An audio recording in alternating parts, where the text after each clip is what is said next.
untuk peristiwa nasional kayak proklamasi, tapi Abdurrahman Saleh dia bergerak di. Nah, urusan pahlawan itu lebih banyak urusan politik, bukan urusan historis dan bukan urusan akademis. So jadi jenjangnya itu berliku-liku, dan dari jenjang-jenjangnya itu menjelaskan bahwa peristiwa itu lebih banyak urusan politik ketimbang urusan sejarah. Misalnya bagaimana tokoh-tokoh yang sebenarnya sangat kontroversial begitu ya, itu bisa masuk dalam daftar pahlawan, atau ada tokoh-tokoh yang peran sejarahnya itu besar tapi dia tidak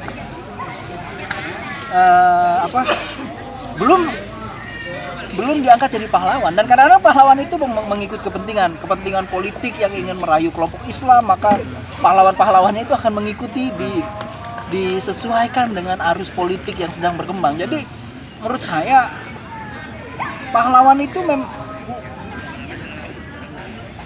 karena itu ada upaya penciptaan alternatif pahlawan.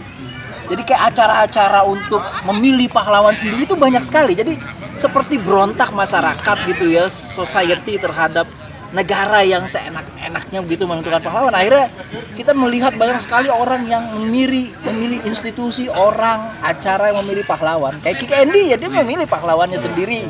Terus koran, media-media ya, Kompas ya, itu memilih hero-nya sendiri gitu. Bahkan yang masih hidup dipilih. Dan pahlawan itu bukan mereka yang perang, berlaga di medan tempur, bukan. Yang berlaga di kali, yang berlaga di taman.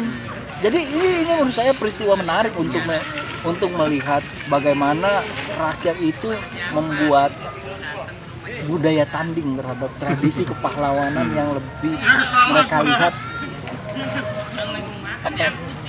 kecenderungan politiknya kuat daripada kecenderungan histori. Berarti cerita Pitung tidak bisa dikatakan sebagai sebuah histori, ya? Cerita Pitung itu cerita sejarah dan orangnya ada, arsipnya banyak.